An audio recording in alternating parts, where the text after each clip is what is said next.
Gue bisa bilang ada mafianya, ada kartelnya, ada Nah, apanya. Ya. Kartel bener nih, ada Iya. kartel. Waduh. Iya. Makanya mesti bikin kartel baru kayaknya, Mas. Persaingan sehat, sejahterakan rakyat. Roll! 3, 2, 1. Welcome to Pod Country. Podcast KPPU Kanwil 3 Bandung. Ambil gitar dan mulai memainkan lagu lama yang biasa kita nyanyikan.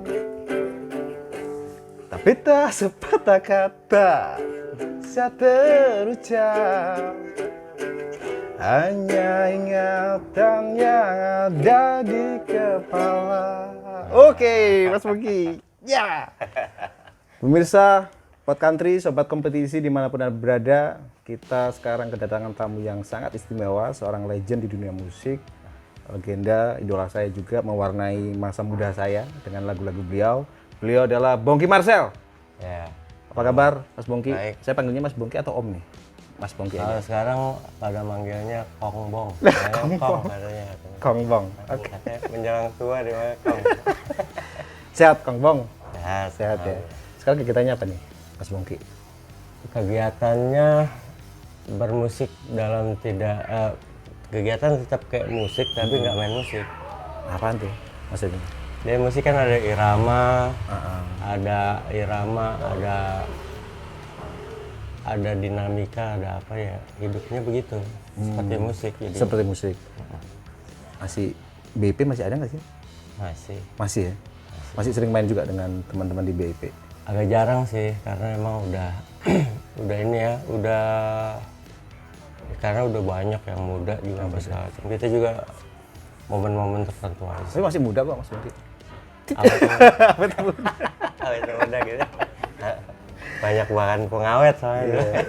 Nah tapi saya pernah lihat juga, saya cek-cek gitu ya, ada F13, 31F. Kalau F13 saya masih bisa nangkep tuh maksudnya apa, formasi 13.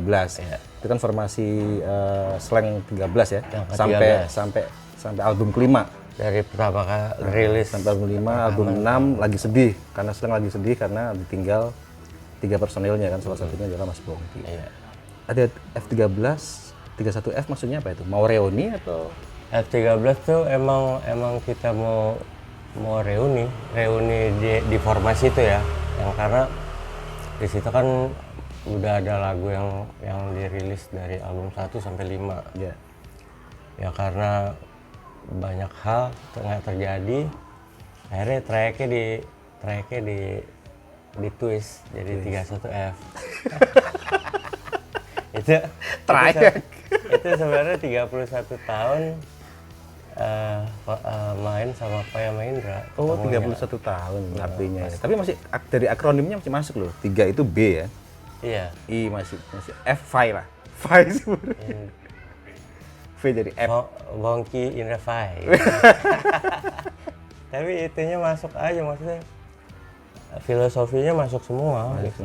31 tahun terus udah gitu ya. Jadi apapun yang terjadi ya udah tetap itu. Yang kebanyakan sekarang orang bilang ya bertiga itu aja kalau ngomong, kalau nggak bib, kalau itu. Oke, kita kan kita mau ngomong soal industri musik ini.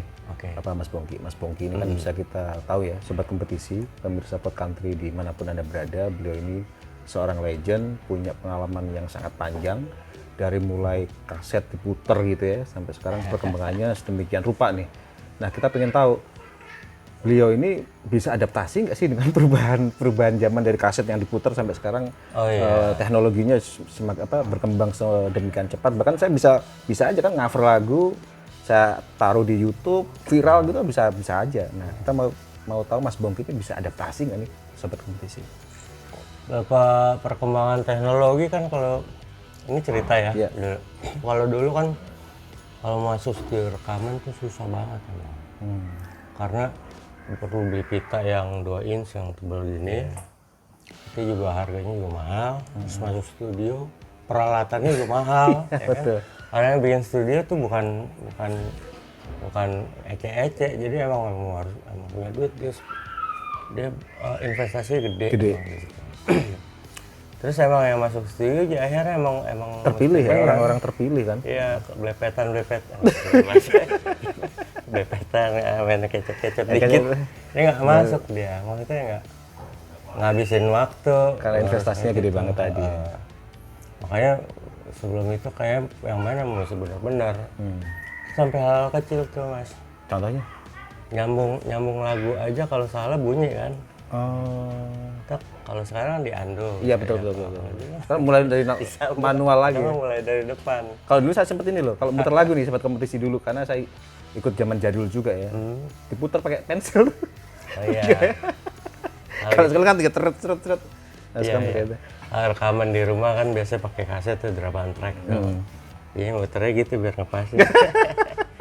Banyak lah. Oke banyak perjuangan itunya. Terus mulai masuk zaman semi digital dia pakai PAS. Itu sempat tahun 94, 93 sekitar itu. Itu masih semi digital. Pindah dari pita ke medianya ke VAS. SVAS. Nah itu juga kendalanya konverternya dari itu. Hasilnya emang agak beda-beda dikit lah, agak lebih tipis karena digital. Terus pindah lagi ke situ baru ke... lebih tipis ini kualitasnya lebih di bawah? Bukan, karena dia sampling kan. Kalau pita kan masih analog. Oke. Dia masih... panjang lagi ceritanya. Lama nih kita nggak apa-apa ya. Nanti ada kolom selanjutnya. Oke, terus semi digital. Sampai digital tuh kan konverter dari audio masuk ke pita direkam secara data. Ini masih di pita VAS. Setelah itu baru masuk ke data di hard disk kan. Itu di komputer yang sampai sekarang gitu. Perkembangan zaman sama ininya, sama platform di audionya apa segala macam berubah banyak. Dulu kalau kita pemain bass, gitar gitu mesti punya bass, punya amplinya gede bawa gitu. Sekarang cuma bawa kabel. Kabelnya colok udah masuk. Ada laptop apa gitu. Amplinya banyak, ada 100 di dalam. Tinggal pilih-pilih gitu. Tinggal pilih efeknya ya. Nah, itu kan dari sisi teknis bermainnya ya. Kalau dari sisi jualannya? Nah, kalau jualannya sebenarnya sih dari dulu nggak banyak berubah juga sebenarnya. Yang dari sisi ininya ya, kalau kita ada produksi, ininya ke toko, maksudnya nggak banyak berubah tuh. Dari produk itu dibawa ke perusahaan rekaman. Kalau sorry, gue salah ngomong tadi, bukan nggak berubah. Kalau sistemnya itu produk itu dibawa ke perusahaan rekaman. Terus dijual secara retail ya, toko. Kalau sekarang kita ngomong tokonya udah nggak ada nih. Tokonya tuh ada di alamat web atau alamat betul. Tapi isinya sebenarnya emang lagu itu sebagai jualan gitu maksud gue. Lagu itu dieksploitasi kemana sampai sekarang dan menurut gue kesempatan yang sekarang ini yang digitalnya lebih banyak. Membuka peluang buat siapapun untuk berkecimpung di industri musik ya. Iya. Maksudnya buat marketplace-nya tuh ngebuangnya lebih banyak. Dia nggak terbatas. Betul. Worldwide soalnya ya. Mau dia di Amerika dia bisa tinggal klik. Kalau dulu kan harus datang ke toko kaset ya. Toko kaset. Ya ada kelebihan ada kekurangan juga sih mas. Kalau dulu record data jualannya. Enggak, kalau orang yang minat musik fokus. Yang pengen denger musik fokus. Jadi kita bisa kelihatan ininya. Oh, kalau yang ini nih, kalau dulu kan peminatnya musik rock mana? Medan, Surabaya, Malang, Makassar. Itu ada tuh peta-petanya tuh untuk kalau pop Bandung. Pemasaran.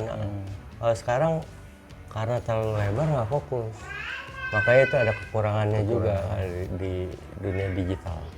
Nah, fokusnya ini kan untuk perusahaan rekamannya dong tentunya, bukan untuk artisnya sendiri. Kalau artisnya kan tinggal artisnya juga.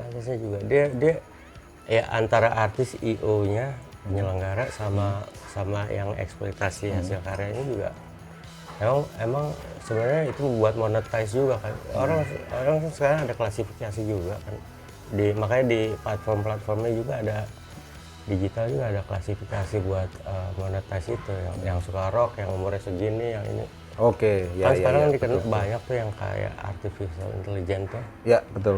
Ya, bikin kategori itu. Betul. Karena memang dari marketplace itu dia punya data dari leads sehingga dia bisa mengklasifikasikan sebenarnya lagu ini itu masuk ke kalangan usia berapa itu. Canggih benar sekarang. Enggak, tapi saya masih belum jelas nih Mas Bongki soal soal jualan. Kalau misalnya nih dulu kan kaset, artis itu kan mungkin dapat royalti dari sekian ribu misalnya, sekian ribu kopi atau keping yang terjual gitu. Kalau sekarang kayaknya gimana ngitungnya ya? Ada kalau dulu kan gini, industri berkembang nih. Dulu kan kita sebego-begoan lah ya. Mau main musik pengen rekaman, dapat kontrak rekaman. Kalau dulu dibayar putus, ada sistemnya. Yuk dibayar segini, bikin album ini. Jadi kita kerja buat itu. berapapun keping yang laku udah selesai soalnya putus. Ya, ada yang putus gitu, ada juga putus dengan royalti setelah angka tertentu. di advance berapa, maksudnya ada advance-nya juga. Itu bayar kita buat di advance gitu, terus ada royalti lagi. Ada juga yang cuma dulu ini banget tuh, barbar banget tuh. Ada juga dibayar, ya ntar saya kasih bonus. Ada kayak gitu. Bonus siapa? Pernah ngalamin berarti? Iya. Jangan dikasih bonus. Kita nanti makan di mana? Itu kayak gitu. Maksudnya itu terserah si eksekutif produsernya gitu loh. Dia mau ini. Kadang-kadang ada juga yang generous dia meledak dikasih mobil. Kalau berbesar hati gitu ya. Kalau murah hati lah ya. Ya tension juga lah, orang meledak banget ya. Dia cuma dikasih ini doang. Dikasih kecil doang itu ya nggak ini prestis juga buat mereka gitu sebenarnya. Banyak kan gitu. Tapi kalau yang sekarang ini nggak terlalu jauh beda sih, cuman kita ngomongnya nggak ngambil di depan biasanya. Cuman kalau ada yang bridging bisnisnya ya. Kalau ada perusahaan rekaman atau badan kalau ada ini yang tertentu buat bridging, di-bridgingin dulu, dibayarin dulu. Gitu, untuk advance-nya. Biasanya kalau perusahaan rekaman yang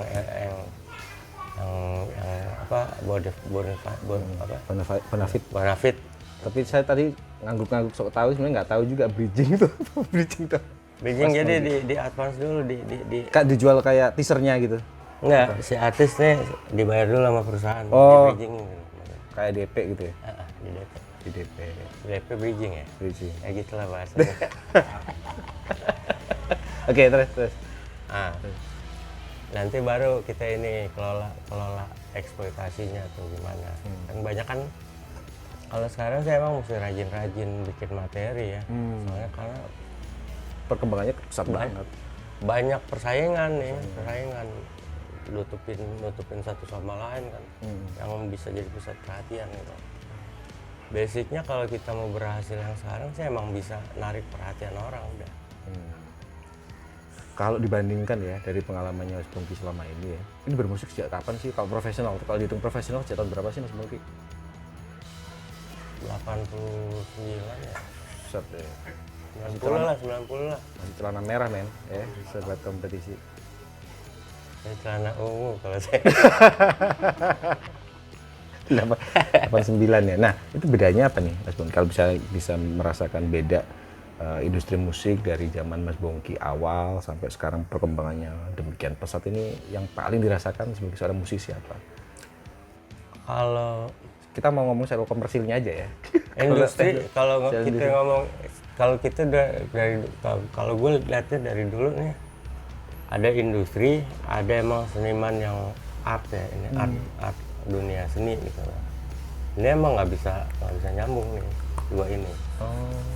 Karena dari industri pasti ada demand, ada ekspektasi, kebutuhan tertentu buat ngomong targetnya mesti laku segini atau apa. Memenuhi selera pasar lah. Kalau ngejar marketplace-nya gimana nih buat ngembangin itunya. Karena orang kalau di label dulu ngomongnya kurang jualan lagunya kurang apa? Kurang ngejual, kurang nendang, kurang gimmick apa ini itu banyak. Nah kalau misalnya yang art ini sak deweknya si iya karena bener-bener hanya untuk art ya, seniman ya. Jadi emang buat eksploitasi seni. Untuk seni, untuk ininya dia lah, apa namanya, apa ya bahasanya, untuk dia aktualisasi dirinya gitu. Nah, kalau gua kan mulai dari 89 90 masuk ke studio rekaman jadi player. Awalnya jadi player. Ada player nih sering ngisi gitar. Gitu. Kayak edisional lah ya. Edisional. Ngisi gitar udah baru dibayar maksudnya gitu. Akhirnya kita tawar lagu apa, akhirnya jadi ada perform sendiri gitu. Biasanya mah itu. Nah, dengan sekarang bedanya yang dialami Mas Bogi lebih senang yang zaman dulu atau sekarang nih? Gampangnya gitu. Kalau zaman sekarang lebih bebas malah. Lebih bebas. Trial errornya bisa bikin macam-macam, nggak terlalu menghabiskan waktu, nggak terlalu menghabiskan apa ya. Nggak, resikonya lebih kecil karena kesempatannya lebih banyak soalnya. Maksudnya kesempatan buat lempar ini ya, materi yang udah jadi. Kalau kita tinggal upload aja kok. Upload mau orang lihat mau orang apa kan lebih banyak. Ya kan misalnya gitu.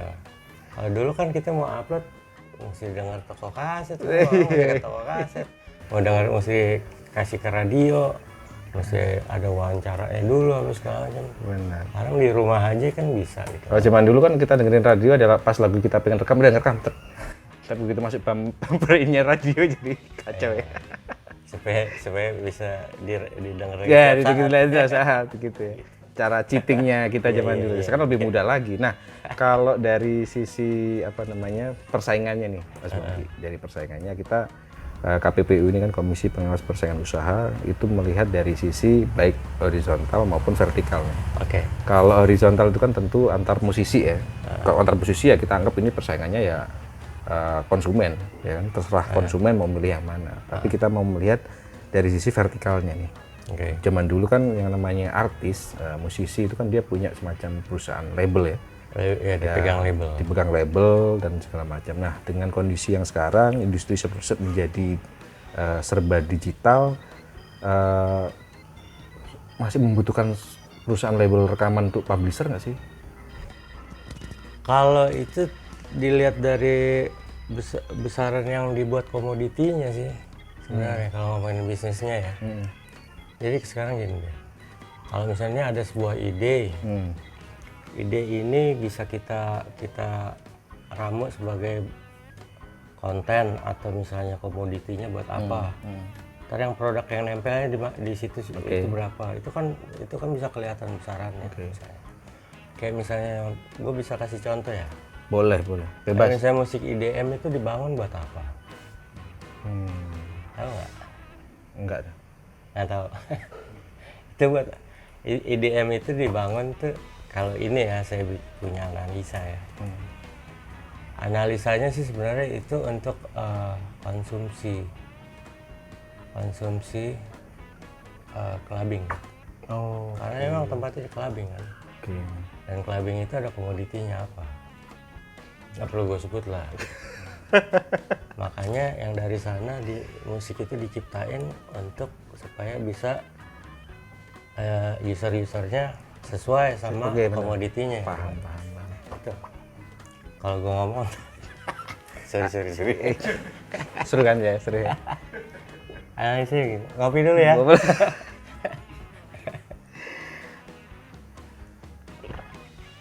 Jadinya gitu. Jadi kayak emang banyak strategi sih dari ngomong musik ya misalnya. Dulu kenapa jadi ada rock Melayu, terus sebenarnya musik bisa dipakai buat politik dan segala macam. Karena dia emang carrier sesuatu. Bisa untuk apa namanya dakwah, bisa untuk ya tadi di clubbing. Buat jualan. Nah, fenomenanya sekarang emang ini yang milenial yang ke ini lagi, mereka paham benar untuk itu. Jadi kalau cuman musik aja, orang ngebayarin musiknya aja nggak, mesti ada penyertanya gitu loh. Oke. Gitu. Bisa dari bentuk produk kuliner, bisa dari bentuk produk clothing, apa namanya itu udah jadi satu sebenarnya industrinya. Jadi sudah bisa nempel ke banyak industri ya. Kalau Jadi tidak ansih musik, tapi bisa masuk ke minuman keras. Iya, itu. Salah satunya mungkin bisa. Nah, kan tadi yang soal yang tadi loh, hubungan antara musisi dengan perusahaan label rekamannya.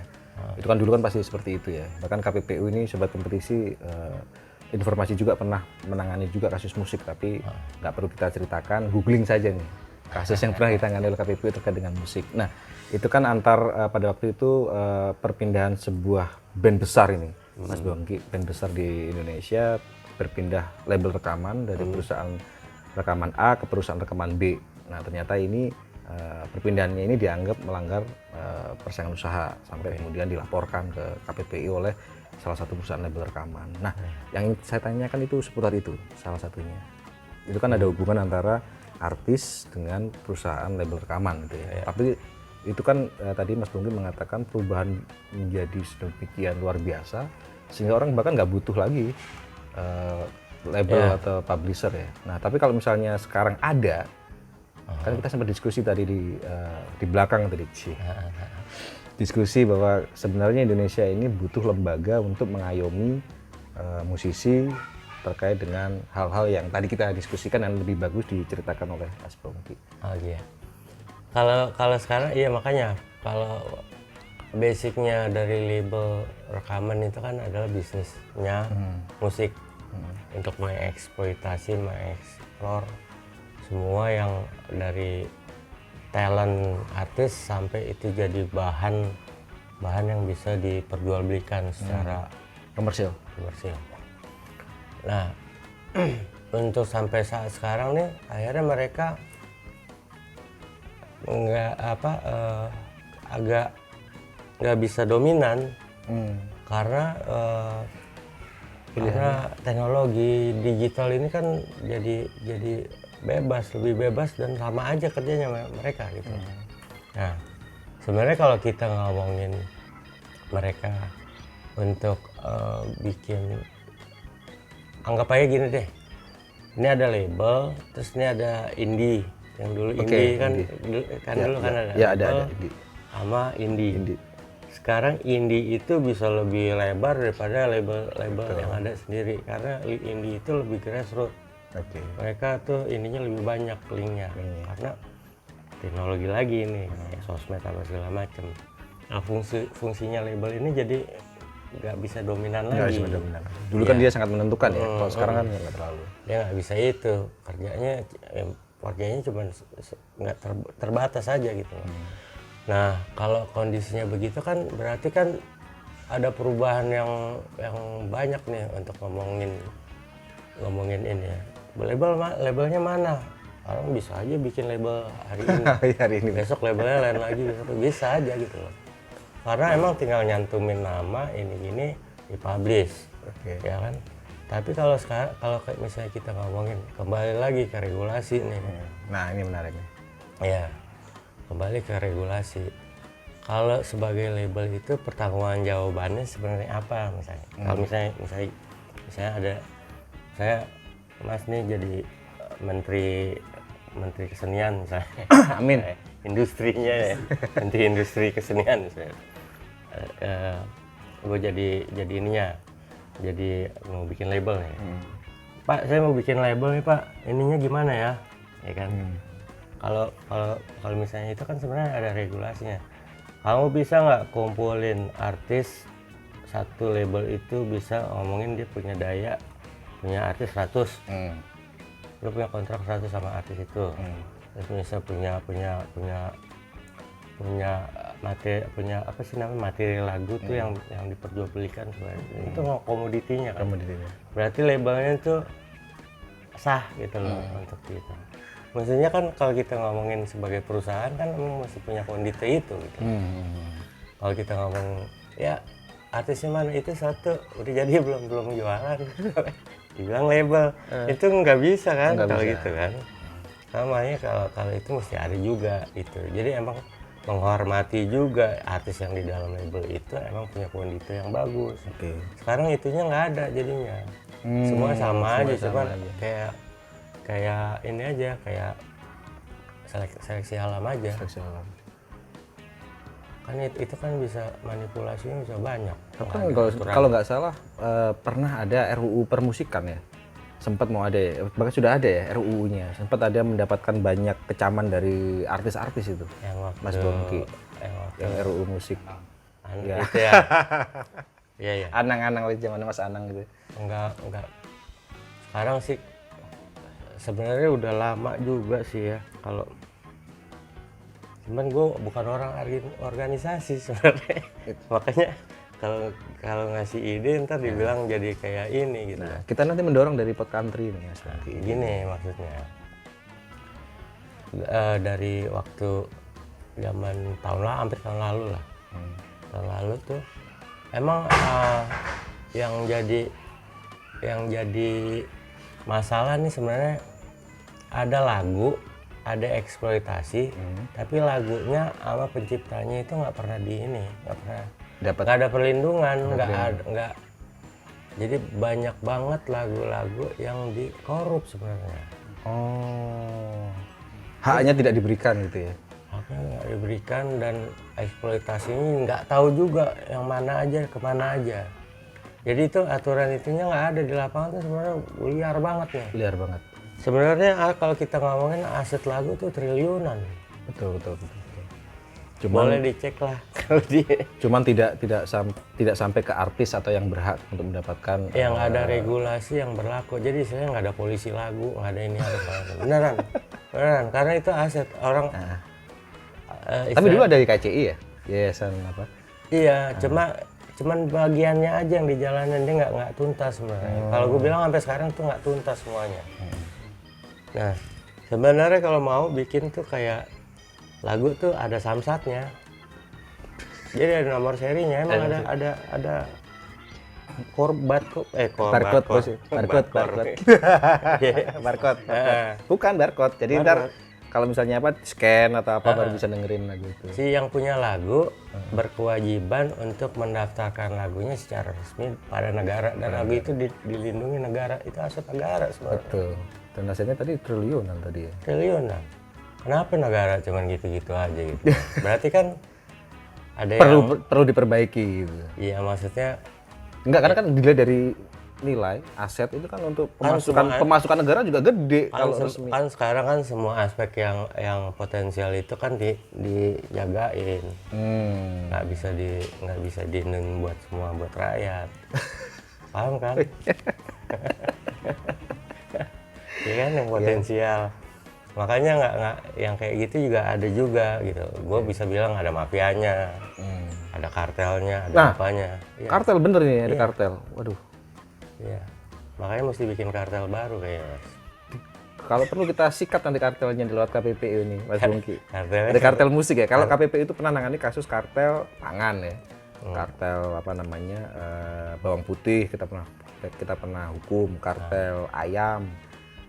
Kartel motor, skuter metik pernah kita tangani ya. Nah ini baru kita dengar di kartel musik. Kalau ada kita juga bisa sikat juga nih kalau ada kartel musik, Mas Bongki. Ya pemainnya itu aja kok, tahu kok. Kalau misalnya di antara musisi-musisi yang angkatan gue sama yang tahun-tahun 95 itu udah tahu. Sampai sekarang masih orang-orang itu juga. Namanya udah tua kan sekarang gitu loh. Anaknya juga menerusin itu juga ininya udah berubah. Nah, kartelnya kayak gimana sih? Kalau boleh dijelaskan. Cara mereka berkartel ini gimana? Ya biasa, ya seperti usaha-usaha yang lainnya sih, sama aja. Tapi ini kan jalurnya yang keseniannya. Jalurnya kan toko. distribusi segala macam. Yang main ya dia aja ya. Tapi ketika semua menjadi digital itu masih bisa dilakukan kartelnya. Mencoba di situ. Karena ada sistem elektronik di sini bentuknya kayak agregator dan segala macam. Kalau kita bandingkan di platform sistem platformnya. Kalau bongkar semua nih. Ya nggak Pak. Ya benar, itunya gitu. Soalnya emang dari musik juga dari luar negeri ya secara global terus masuk ke sini juga apa semacam itu emang ada politiknya juga, politik dagang. Politik dagang ya. Nggak pernah bisa Dikunci. Terus udah gitu musik Korea kenapa ugal-ugalan masuk sini apa sih? Hallyu itu ya, ada namanya Hallyu. Kenapa musik Akamsi dicuekin? Akamsinya juga nggak bergerak ya kan? Ya, itu cuman wah ini di eksploitasi musik Korea tuh. Karena mereka udah tahu secara ini ya, secara ngomongin bisnisnya juga, mereka juga udah tahu cara ngoncinya gimana, cara orang senang gimana. Jadi repertoarnya emang udah dibikin buat itu. Bahkan mereka bisa nyiptain tren. Bisa nggak sih? Industri itu musik ya, itu bisa menciptakan tren. Misalnya nih, menciptakan tren di dunia musik demam Hallyu tadi ya, Korea. Emang basically kan emang dari perusahaan itu mendesain Selera juga. Dari Amerika dulu ada musik Amerika yang apa sih namanya? rap. Bukan, alternatif. Alternatif ya. Grunge apa? Grunge gitu. ya, Nirvana. Ya.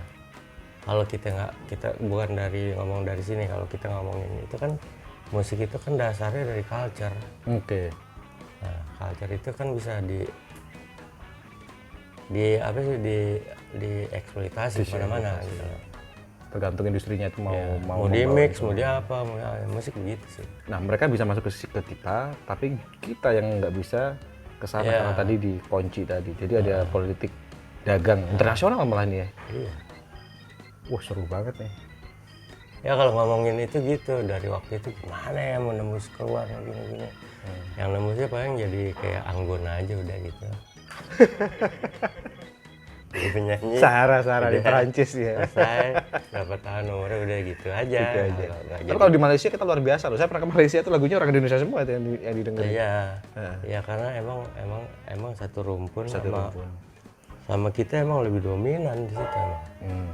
Mereka terbatas lagu Melayu aja. Betul. Banyak kan selera. Di sini lebih mix, banyak. Kulturnya juga banyak kan. Makanya Indonesia ini sebenarnya untuk musik kuat banget ininya. Cuman gimana cara kita eksplornya keluar untuk bisa disalurin. Bahkan dari zaman Mas Bongki dulu sudah masuk di dunia internasional, sudah kepikiran dunia profesional, udah kepikiran untuk go internasional ya, untuk katakanlah menikmati pasar internasional. Tapi waktu itu kan masih muda ya, masih belum itu, kita masih kita second layer terus nih pasti nih ya. Soalnya kan kita kan pakai budaya sono. Oke. Musik rock and roll lah apa segala macam. Makanya belum dapat kepribadian nih. Masih belum dapat jati diri nih apa gitu. Emang tantangan sih situ. Untuk jadi jati diri tuh bukan berarti kita ngomong tradisional, bukan. Nyikapinnya aja sih sebenarnya. Kalau kita udah bawa kultur sendiri tuh sebenarnya ngomongin kultur. Gue orang Indonesia tapi gue komunikasinya multi gitu loh. Oke. Sebenarnya yang pantas untuk jadi internasional itu dia udah bisa tahu komunikasi secara multi, bukan ngomongin wah kalau misalnya gue bawa musik luar negeri gue bawa gending apa gitu. Bisa nggak nyambung bro, maksudnya bisa nggak nyambung. Bukan itu yang dimaksud dengan ini. Iya, itu apa-apaan tuh ada besi. Saya gitu yang nggak ngerti kan begitu, nggak gitu. Ya kalau tadi yang dibilang bahwa musik luar bisa masuk ke kita, ya Korea dan segala macam, tapi kita di sana dikunci. Nah, dikuncinya gimana sih maksudnya dikunci? Ya apa ya istilahnya? Nggak dikasih slot yang banyak maksudnya.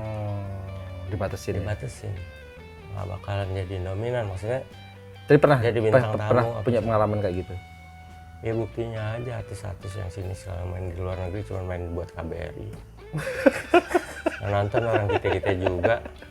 Mana kesempatan orang. Bener. Kecuali jadi bintang tamu di festival. Kalau di Australia Big Day Out, terus kalau di Amerika ada Woodstock apa yang ada kesempatan lah, cuman satu band doang kok akhirnya. Iya, ada Woodstock dan segala macam. Yang emang ditonton orang Ditonton bule orang gitu. bule. Dan kita memang nggak pernah tanda kutip tidak pernah diberikan kesempatan untuk ya katakanlah menampilkan musik kita di luar katakanlah ya. Iya, karena emang sorry. Dari sisi kualitas sudah memenuhi nggak sih sebenarnya? Nggak, takutnya kita pengen cuman dari sisi kualitas. Sekarang kita udah sibuk sama ntar gimana gua nggak bawa kru, ntar di sono gua makan gimana. Orang sini mikirnya begitu, sono lebih mahal ya gini. Nggak mikir. Di sana nggak ada rendang, nggak ada. Ya makanya kalau misalnya kita ngomong, ini ada artis dari Indonesia gitu, ke sono, lu lihat ini dong, gue dibayar segini, ini gini, maksudnya gue udah dijamin sono, gue pasti main enak nih, gue nggak mau mikir macam-macam. Karena artis ini kan di sono lewat biasanya semuanya kan kalau sudah ada lewat KBRI acara apa segala macam, dijatahin terus gitu dia bingung. Gue di sana ngapain? Kayak orang susah kita. Beneran, bukan mendingan gue jalan-jalan aja daripada begitu gitu. Jadi sebenarnya dari sisi kualitas, skill itu sebenarnya kita bisa. Gue yakin banget sih waktu itu. Malah justru kalau kita ngomongin, gue ngamatin musik rock ya. Di Asia aja kita masih bisa lebih dominan. Iya. Paling Jepang lah yang inian kan. Jepang aja sih. Laruku itu ya. Ya enggak, mereka emang lebih enggak, cuma dari skill itu ya katakanlah mungkin saya bukan ini ya pengamat bass ya, kalau gitar itu ada Mas Ayat Syahrani yang skillnya gitar ya, yang diakui lah. Lebih banyak yang jago. Oh gitu. Lebih banyak yang jago ya. Cuman para shredder itu. Jadi sekarang emang karena fasilitas sama medianya lebih gampang, kan banyak tuh ini bikin ini dia langsung ini, dia langsung copy dari ini ya, dari web, dari internet segala macam. Jadi gampang. Dulu kan kita susah kalau sekarang ada yang keren loh. Alibata. Iya. Lihat ya. Bahkan banyak video reaction Alibata, bahkan John May, gitarisnya Queen. John May. Brian May, sorry. Brian May. Itu kan sampai dia waktu konser sampai ngomongin Alibata itu. Waktu si Alibata mengcover lagu Borep ya, Bohemian Rhapsody itu. Sampai dipuji abis itu sama Brian May. Ya, itu ini sendiri tuh, momen sendiri tuh. Karena kalau dilihat dari itu dia bukan original, tapi genuine, dia main skillnya, genuine itunya. Kayak bakat gitu ya, gift gitu. Emang iya, nggak ada di sekolah. Nggak ada. Emang ya gimana dia bisa main enak dengan dia itu sendiri. Gitu. Karyanya dia emang dari cara permainan. Oke, sorry nih Mas Bongki. Mas Bongki ini kan saya bukan underestimate ya, sobat kompetisi ya. Punya masalah nggak sih ketika mau ngeluarin materi di jagat dunia medsos atau era digital ini yang membutuhkan banyak teknologi ya? Kita kan bukan orang muda lagi nih Mas Bongki. Iya. Iya. Jadi nggak bisa adaptasi nggak sih? Waduh ini gue gaptek nih kalah dengan anak-anak muda zaman sekarang nih misalnya. Kalau gue enggak sih, enggak terlalu sih. Kan terakhir kira-kira 3 tahun terakhir kan gue baru keluar dari ini dunia musik iklan. Baru sudah kelamaan main di musik iklan. Tiap hari main musik. Itu tiap hari main musik digital ya. Karena iklan kan butuh lebih cepat nih bikin musik. Musik jadi kayak puzzle gitu. Ini kurang nih, ini dikeluarin masukin ke sini. jadi industri ya, kita ngomong industri. Beda lagi kalau misalnya hasil karya bikin lagu apa segala macam buat band. Ya. Makanya terakhir fokusnya kemarin yang terakhir nih emang ke band aja. Buat bikin lagu, jadi nggak pernah bikin lagu buat orang, bikin produser orang lagi. Karena emang udah nggak tahu juga ketemu momennya apa enggak gitu. Seiring sama zaman dan banyak banget mau keluar kita nggak juga ngomong ikut nyampah juga situ. Cari momen aja dulu deh gitu loh. Jadi Oke. Kalau ngomong soal nyampah tadi, sekarang kualitas musisi di tanah air ini, Mas Bomi masih optimis nggak sih dengan kualitas musisi tanah air itu? kalau lihat bakat sih nggak ini deh, nggak ngeraguin dah. Nggak takut lah ya, Nggak ngeraguin. bakat pasti ada aja. Karena orang Indonesia pemain silat banyak deh. Iya, pemain silat deh. Bisa latihan apa segala bisa jago. Bisa jago. Silat, bisa apa segala macam. Cuman yang jadi ininya sebenarnya ngomongnya gini, genuinnya itu loh. Genuinnya, originalitasnya dia untuk ini, dia ada misinya kan. Kalau orang genuin kan dia punya Kepribadian, jati diri. punya iya, gue pengen ini gitu, nggak cuman dia karena ngeliatnya gue pengen gitu. Tidak hanya ikut-ikutan tren. Kayak gitu loh. Nah itunya yang banyak banget dia belum bisa dia ungkapin, apa emang dia nggak tahu gitu loh. Makanya sekarang kan kelihatannya rata-rata aja, ada yang meledak di YouTube ini apa sih macam. Terus kita lihat genuinnya yang mana, originalnya yang mana. Yang lain cuma hiburan doang. Dia nggak bawa misi, nggak nyetak. Istilahnya kalau itu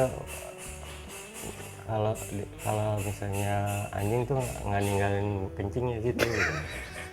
Kasarnya gitu. Tidak meninggalkan gading ya kalau gajah ya. Kayak gitu. Oke, kita ngobrol cukup banyak ya. Saya sebenarnya juga harus ngikutin juga karena bukan musisi ya, tapi saya yakin penjelasan Mas Bongki tadi bisa menjawab banyak hal terkait dengan perkembangan dunia musik di era dulu ya, yang masih zaman analog, semi digital ya, sampai menjadi digital. Nah, tapi kita belum ngomongin pemerintah nih. Ngomongin pemerintah tapi dikit tadi regulasi. Iya. Pemerintah kalau menurut Mas Bongki kayak gimana nih? Perlu apa sih yang harus dilakukan supaya industri musik ini bisa berkembang gitu? Bahkan mungkin kita bisa meniru Korea misalnya, bisa sampai ke luar negeri misalnya. Bisa banget kalau kita ngomongin ini. Indonesia bisa makanya visinya nggak kelihatan dari pemerintah untuk bikin target itu. Makanya nggak bergerak. Terus orang yang bawah tuh yang punya ini, yang punya atensi gitu. Ayo dong bikin ini, banyak gitu, set. Udah gitu melempem misalnya, karena emang nggak ada yang tuntas. Aku bilang nggak ada yang tuntas gitu. Kalau mau target kita ngomongin kayak ini aja, bikin kayak apa? Kayak G.I. Joe aja gitu. Kita serang itu ya, titik itu sampai jelas. Gimana nyerangnya ke sini, ini. Ada target-target yang sudah ditentukan. Nah, itunya nggak ada sih. Cuma ngomongin jangka pendek, jangka menengah. Emang banyak kan jadi seremonial sama itu aja. Sama ada kegiatannya, bikin asosiasi ini, bikin itu. Cuman udah gitu nggak ada yang ngerawat. Udah nggak seru lagi udah. Rata-rata seniman tuh bukan orang begitu. Harusnya bukan seniman yang dipilih buat itu. Buat gituan ya. Harusnya memang orang-orang yang punya strategik. Strategik. Yang senimannya cuma ngasih ininya aja, ngasih gambarannya. Cuman yang ngelakuin nggak harus orang seniman. Emang orang seniman nggak bisa bisnis nggak bisa itu kalau udah biasanya ya, ini gue yang paling wajar. Habis main udah selesai. Gini seremonial gitu. Oke. Tapi untuk yang ngurusin hal-hal yang sifatnya strategis, yang praktis itu memang harus butuh orang yang punya pengalaman di bidang itu ya. Tapi belum menjawab nih, pemerintah harus ngapain selain harus menetapkan target-target. Fokus punya target. Punya target untuk ini. Sekarang kalau kita ngomongin paling simpel ya. Musisi UMR-nya udah ada belum? Sorry? UMR udah ditentuin belum? Ya sorry. Kalau kita ngomong soal UMR, jangan-jangan nanti tersinggung ya kan? Bener nggak sobat kompetisi takutnya ntar kalau kita bikin UMR, musisinya yang tersinggung. Bukan, enggak. Enggak juga. Enggak, itu jadi ada tuntutan dua arah sebenarnya. usernya yang pakai musisinya sama kelayakan musisinya. Ini kita nggak ngomong itu, pasti ada yang protes kalau dia nggak mau belajar. Maksudnya musisinya yang kok gue dikategorin ini apa segala macam itu kan ada kan. Sekarang kan kalau kita ngomong harus mau nggak mau tuh ada klasifikasinya, bayarannya aja beda-beda gitu loh. Kalau sekarang ngomong bayarannya aja minimum bayarannya berapa? Gue liat temen gue pemain musik jago di Bali, sehari cuma dapat 50.000 doang. Cuma malah nasi kucing bro. Maksud gue nggak layak lah untuk pemain itu. Tidak ada penghargaan untuk. Jangan di sini, hidup lo di sana, gue bilang gitu. Akhirnya kan harus milih tempat yang lebih itu. Tapi di situ udah nggak layak buat dia gitu. Tapi sebenarnya kalau kita ngomongin dia satu tempat yang bikin, jadi semuanya kan sebenarnya kalau ada kayak gitunya, kayak ada standarnya itunya. Berarti yang bikin acara di situ juga udah punya kualitas. Tontonannya juga jadi enak gitu loh. Gue juga protes juga, bukan protes ya, cuman kurang enak aja sebenarnya. Kayak misalnya orang yang di bawahnya, pengamen itu di lampu merah mereka nyanyi. Apa didengar sama kita seninya? Iya. Enggak kan? Enggak. Yang lain juga pengen dapat doang itunya. Cuma akhirnya yang disepelein seninya, orang bawa gitar, wah seniman apa. Wah dia main gitu apa segala macam. Padahal berisik banget tuh motor, apa yang mau didengar gitu loh. Mendingan kalau misalnya pemerintah taruh spotnya di situ, di sini tempatnya yang layak buat ngamen. Nah di situ disiapin orangnya juga yang lewat terus sambil makan sambil nikmatin musiknya, main musiknya pasti benar. Diakomodasi lah, diakomodir. Iya, pasti benar main musik ya, dia nggak bakalan biarin aja lah lagi rame gitu, yang penting gitu. Ya itu pasti gue dikontra sama itu, orang nyari nafkah dilarang gitu. Nggak layak gitu loh. Untuk main musik di situ nggak layak. Oke ya, ini bentuk kepedulian Mas Bongki ya untuk dunia seni di Indonesia. Oke, Mas Bongki, kita sudah cukup lama nih berdiskusi soal musik, walaupun ada mental-mental ya. Iya. Karena memang harus dikaitkan sama KPPU kan, persaingan usahanya. Nah, kita mau kasih sesuatu nih dari Pod Country nih. Operator ada ini nggak? Tumbler kita nih. Ini kita channel yang baru netes ini Mas Bongki, baru 2 minggu usianya. Nah, kita punya tumbler dari kita. Ini khusus ya untuk tamu-tamu Pod Country. Nah, ini salah satunya adalah untuk Mas Bongki ini. Di Pod Country. Pod Country ini podcast Kanwil 3. Jadi KPPU itu punya 6 kanwil. Kanwil 3 itu wilayahnya di Bandung. Mas Bongki. Ini bakalan nemenin gue jalan-jalan terus nih soalnya. Thank you. Oke Mas, bisa dikasih ini nggak closing statement untuk sobat kompetisi dan pemirsa Pod Country? Oke. Buat musisi ya. Buat musisi yang berindustri di Indonesia, semangat terus kita. Terus musik tuh nggak akan hilang. Tapi kita mesti kasih yang terbaik buat musik kita sendiri. Itu bakal maju. Amin. Mantap.